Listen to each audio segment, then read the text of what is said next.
यार ये देखो, ये वाइट पता नहीं कैसे लग गया, ये कहीं से तो सटी है। और यार आपको ना यहाँ पे अपनी थार खड़ी हुई दिखाई नहीं दे रही होगी। ब्लैक पैंथर अभी यहाँ पे है नहीं और बहुत लंबे टाइम के लिए गई है आई थिंक। तो गाड़ी को भाई खड़ा करना पड़ गया है महिंद्रा शोरूम में। अब पता चलेगा उसमें कितना टाइम लगेगा, क्योंकि उसके कुछ सेंसर्स में इशू आ रहा है। तो गाड़ी ब्लैक पैंथर भाई पता नहीं कितना टाइम लगेगा, उसका अपडेट जैसे ही मिलता रहेगा आपको देता रहूंगा। लगातार 2 दिन से मोनू भैया हमारी कॉल पिक नहीं कर रहे भाई, मैसेज का रिप्लाई नहीं कर रहे। क्यों नहीं कर रहे? क्योंकि मोनू भैया है नाराज।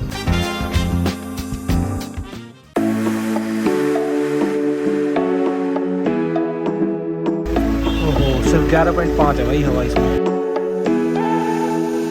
और भाई बहुत दिन से ये प्रॉब्लम आ रही है इस वाले टायर के साथ, बार बार इसकी हवा कम हो रही है। मेरे को समझ नहीं आ रहा कि इसकी वॉल में कोई दिक्कत है या फिर टायर में पंचर वंचर है। तो आज इसको ढंग से चेक करवाएंगे। पहले तो अभी मैं जिम जा रहा हूँ, उसके बाद ही आके करवाऊंगा कुछ काम। और देखो इस वाले की मेरे को कम लगी है, पता नहीं यार रीजन क्या है। मेरे को लग रहा है या तो टायर ज्यादा घिसे हुए हैं, तो ऐसा कुछ चक्कर है। तो एक बार जाके आज इसका काम सॉर्टेड करवाना है। यार ये देखो, ये वाइट पता नहीं कैसे लग गया, ये कहीं से तो सटी है।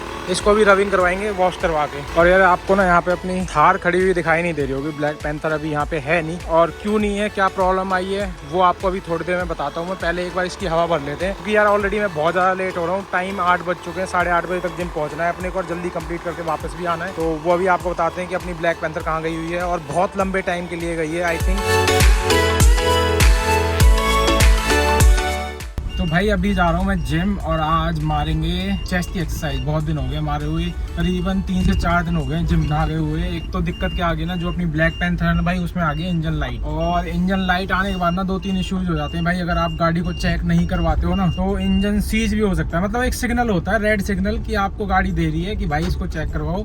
तो गाड़ी को भाई खड़ा करना पड़ गया है महिंद्रा शोरूम में। अब पता चलेगा उसमें कितना टाइम लगेगा, क्योंकि उसके कुछ सेंसर्स में इशू आ रहा है। तो मेरी कल बात हुई थी, वो कह रहे हैं भाई कल पता चलेगी। और दूसरा पहले इशू आ रहा था भाई, ये वारंटी में कवर होगा या नहीं होगा, ये सब चीजें। बट वो उसमें प्रॉब्लम आ रही थी, उसमें कल बात हुई है। अब आज पता चल जाएगा कंफर्म उसके लिए भी। तो गाड़ी ब्लैक पैंथर भाई पता नहीं कितना टाइम लगेगा, उसका अपडेट जैसे ही मिलता रहेगा आपको देता रहूंगा। और आज इस गाड़ी में 2-3 काम करवाने की सोच रहा हूँ। और दूसरा यार, जो इलेक्ट्रिसिटी वाली जो हम अरेंजमेंट करवा रहे थे स्कॉर्पियो के अंदर, तो बहुत सारे लोगों का सजेशन आए मेरे पास। एक मेरे को पता चली है कि भाई लिथियम आयन की बैटरी होती है, वो गाड़ियों में लगती है। अदरवाइज अगर आप वो लगाते हो जो होम अप्लायंस में यूज होती है, उसमें से कुछ लिक्विड लीक होता है, जो कि अपनी गाड़ी में आगे लगी हुई है, वो वाली बैटरीज में से। तो वो गाड़ी के अंदर नहीं लगा सकते आप। तो ऐसा कुछ भी है, उसके लिए मैं एक बार ऑटो इलेक्ट्रिशियन के पास जाके भी एक बार कंफर्म करूंगा। मेरे को एक्जैक्टली पता नहीं है, किसी ने बताया इसके बारे में, राहुल भैया ने बताया आपने, उसके रिलेटेड भी एक बार कंसल्ट कर लेंगे ऑटो इलेक्ट्रिशियन से। और एक उन्होंने इन्वर्टर भी बताया, वो इन्वर्टर छोटा आता है और 12 वोल्ट का 300 वॉट तक आप उससे पावर कंजप्शन कर सकते हो। तो उसके लिए भी एक बार मेरे को ऑनलाइन सर्च करना पड़ेगा। और एक चीज और मंगाई है राहुल भैया ने, वो होती है ऑटोमेटिक कट कर देता है आपकी बैटरी को जब वो चार्ज हो जाती है, और वो आएगा चाइना से। तो उसके लिए भी राहुल भैया ने ऑर्डर किया, वो पता नहीं कितना टाइम लग जाए। उससे पहले हो सकता है कि मैं मैनुअल इंतजाम कर लूं, जब वो आ जाएगा तो ऑटोमेटिक लगा देंगे। तो ऐसा कुछ सोच रहा हूँ। बट क्योंकि इनिशियली मेरे को प्लान करना है, क्योंकि हम मे भी हो सकता है नेक्स्ट वीक में कहीं घूमने के लिए निकलेंगे। तो यही अपडेट है। बाकी अभी जिम करने चलते हैं और स्टार्ट करते हैं इस ब्लॉग को।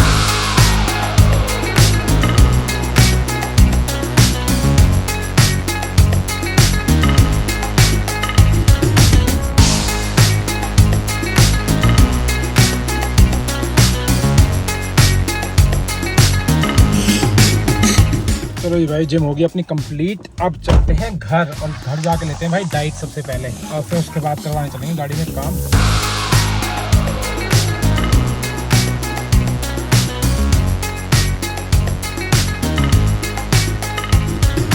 तो भाई जिम से आने के बाद थोड़ी देर रेस्ट करने के बाद भाई हम कहीं बाहर आए हैं, और वो कहाँ हैं वो अभी आपको थोड़ी देर में बताएंगे। और दूसरी चीज़, जो अभी हमें अपनी स्कॉर्पियो में अपने जो टायर्स चेंज करने हैं ना, हम एक और चीज़ सोच रहे हैं। अगर किसी भाई के पास थार है और वो थार के टायर चेंज करवाना चाहते हैं, तो भाई हमसे कॉन्टेक्ट कर लेना। हम प्लान कर रहे हैं कि अब 18 इंच वाले थार के जो अलॉयज है, प्लस जो टायर आते हैं 80 वाले, वो स्विच करवा लें अपनी स्कॉर्पियो में। अगर कहीं से हमें मिल जाते हैं बढ़िया बजट में, तो वो देख रहे हैं। और अपने वाले अलॉयज ये निकाल देंगे। अगर कोई थार वाला बंदा देख रहा है जो इंटरेस्टेड हो, तो भाई कमेंट जरूर कर देना।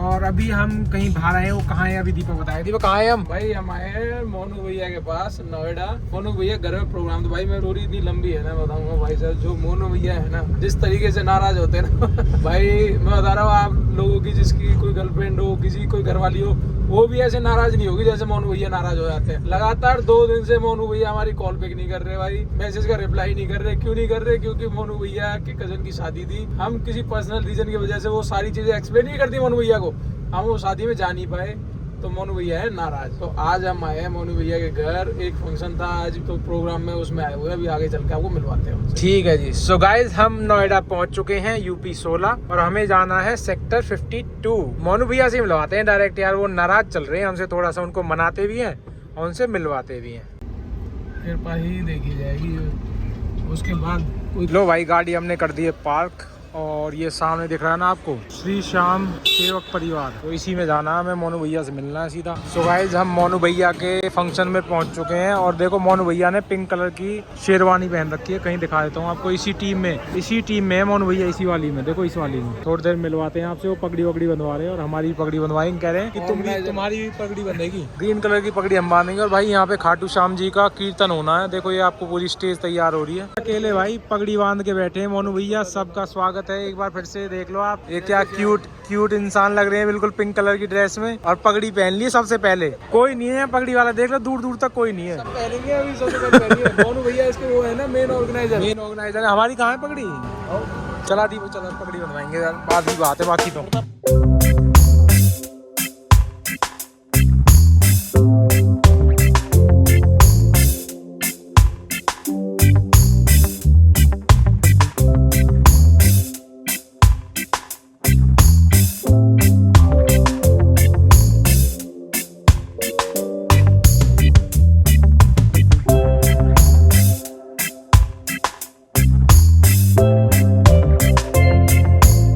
तो जी पगड़ी वगड़ी पहन के हम अब खाटू श्याम जी के रंग में रंग गए हैं भाई, और मोनू भैया भी वहाँ पे अभी लगे हुए हैं, और दीपक ने पहन ली, देखो पीछे ही। अभी मोनू भैया से मिलवाता हूँ आपको, और साथ में एक सेल्फी लेते हैं तीनों भाई, और देखते हैं कितनी देर यहाँ रुकेंगे भाई। टाइम देखो हो चुका है 4:41, थोड़ी देर मतलब आधा पौना घंटा यहाँ पे रुकेंगे, फिर उसके बाद निकलेंगे। बाकी देखते हैं, जब तक कुछ होता है तो आपको दिखा देंगे, अदरवाइज़ मेरे को लगता है कि थोड़ा टाइम लगने वाला है यहाँ पे, क्योंकि ये प्रोग्राम नाइट का है और हम अभी जल्दी आ गए हैं। जो भी होगा थोड़ा बहुत देखने को मिलेगा, वो दिखा देंगे आपको।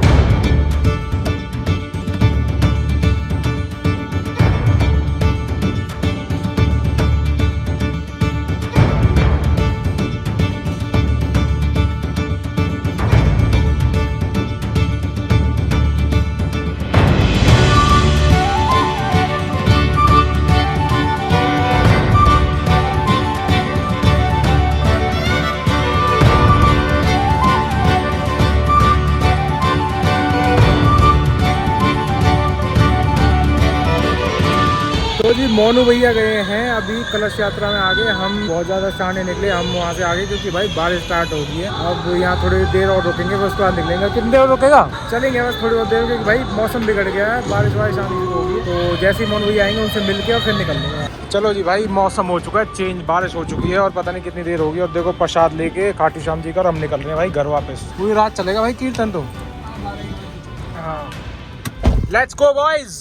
बाकी अभी आपको दिखाता हूँ प्रसाद में क्या क्या है। वैसे तो खाने का इंतजाम भी था, पर भाई ये लेट हो जाते हैं हम बहुत ज्यादा, इसलिए हम निकल रहे हैं। तो गाइज आपको अब दर्शन करवाया जाएगा 56 भोग प्रसाद खाटू श्याम जी का, क्या क्या है इसके अंदर आपको दिखाता हूँ मैं अभी। अब भाई जाते जाते भूख भी लगी है, तो मैंने सोचा प्रसाद को ग्रहण कर लिया जाए। ये देखो, ये निम्न प्रकार की बर्फियां हैं यहाँ पे, लड्डू है भाई, बूंदी का लड्डू है, और ये भी कुछ है इसमें, भिन्न भिन्न प्रकार की चीजें हैं यहाँ पर। चलो जी भाई, आप ये यहाँ से एंजॉय कर लो, ठीक है। और खाटू श्याम बाबा जी के प्रसाद को हम ग्रहण करते हैं आपकी ओर से, बुरा मत मानना कोई भी। देखो यहाँ से मैं वीडियो से भेज नहीं सकता, नहीं तो दे देता तुमको सब। चलो ठीक है भाई, मैं भी खाता हूँ, और अभी थोड़ी देर में आपको एक अच्छी सी बात बताता हूँ मैं। तो भाई प्रसाद हमने ग्रहण कर लिया। मैं थोड़ा सा ना आपको खाटू श्याम जी के बारे में बताया, तो मैंने फर्स्ट टाइम अटेंड किया है ऐसा कोई खाटू श्याम जी का फंक्शन या कीर्तन, जो भी आप कह लो, पूजा पाठ। तो भाई खाटू श्याम जी का ना, कृष्ण जी ने, अब कुछ लोग कहते हैं कि श्राप मिला था, कुछ लोग कहते हैं कि वरदान दिया था कि उनकी पूजा कलयुग में होगी। तो अगर मैं आपको बताऊं तो आज की डेट में खाटू श्याम जी का मंदिर हमारे पलवल में भी खुल चुका है। तो इसका मतलब है कि अब जब कलयुग में जो मंदिर बनने स्टार्ट हुए हैं, वो खाटू श्याम जी के बन रहे हैं अभी। और आपने एक लाइन भी सुनी होगी कि हारे का सहारा खाटू श्याम हमारा। तो उसके बारे में मैं थोड़ा सा, हो सकता है मैं गलत होऊंगा, कोई लोग करेक्ट कर सकता है जो खाटू श्याम जी की ज्यादा पूजा करते हैं। तो भाई बर्बरीक नाम का एक भीम जी का एक पुत्र था, जैसे कि घटोत्कच उनका बेटा था, और घटोत्कच का बेटा था बर्बरीक। तो बर्बरीक को देवी का वरदान था, 3 ऐसे बाण दिए थे देवी ने उनको, कि जिनकी वजह से बर्बरीक था अजय, मतलब उसको कोई हरा नहीं सकता था। तो कृष्ण जी ने बर्बरीक से उनका शीश मांगा था, महाभारत के युद्ध के दौरान की बात है, और बर्बरीक ने बोला था कि चलो मैं आपको शीश दे दूंगा, मेरे को मतलब महाभारत का पूरा युद्ध देखना है। तो अगर आपने महाभारत को बड़े गौर से देखा हो तो एक शीश रखा रहता है जो कि महाभारत को पूरा देखता है, तो वो वही खाटू श्याम जी ने उन्होंने बोला था कि मतलब प्रसन्न होके उन्होंने वरदान दिया था खाटू श्याम जी को कि कलयुग में जो पूजा होगी ना वो होगी खाटू श्याम जी की। तो ये खाटू श्याम जी की कहानी है। बाकी मोनू भैया अगर वीडियो देख रहे हैं आगे तक या कोई फैमिली मेंबर देख रहा है वो करेक्ट कर सकता है मेरे को। और ये बोलते हैं कि अगर आप खाटू श्याम जी के आगे माथा भी टेक दो ना तो आपकी सारी मनोकामनाएं पूरी हो जाती है। ये मैं मतलब पढ़ रहा था खाटू श्याम जी के बारे में, जैसे हम वहाँ बैठे थे ना, क्योंकि यार फर्स्ट टाइम कोई चीज अटेंड करी हमने, तो मेरे अंदर क्यूरियोसिटी थी कि खाटू श्याम, मैंने सुना था, मतलब एक बंदे ने मेरे को बोला था कि खाटू श्याम जी को श्राप दिया गया था कि तुम्हारी पूजा सिर्फ कलयुग में होगी, बट वो एक्चुअल में वरदान दिया था कृष्ण जी ने प्रसन्न होकर कि तुम्हारी पूजा कलयुग में होगी। वो सब चीज मैं पढ़ रहा था बैठे बैठे, जितनी देर हम यहाँ पे बैठे थे और पूजा पाठ जो भी चल रहा था यहाँ पे। तो भाई यही बस स्टोरी है। बाकी अब घर वापस जा रहे हैं और मोनू भैया से मिलकर अच्छा लगा। जल्दी दोबारा मुलाकात होगी हमारी। रिसेंटली अभी ये जो हमारा प्रोजेक्ट है ना उसका कुछ काम पेंडिंग पड़ा हुआ है, जो हमारा मॉड्यूलर किचन है, तो वो करवाने के लिए हो सकता है मैं आज या कल में आऊँ। वैसे मेरे को अभी अपनी स्कॉर्पियो की सर्विस भी करवानी है, तो देखते हैं कब टाइम मिलेगा, वो आपको देखने को मिल जाएगी। तो अब जा रहे हैं भाई घर वापस। आई होप कि आपको वीडियो पसंद आई हो। अगर पसंद आई है तो भाई इसको लाइक जरूर कर देना, चैनल पे नए हो तो भाई सब्सक्राइब जरूर कर लेना। चलो भी मिलते हैं नेक्स्ट व्लॉग में। Till then bye bye, take care.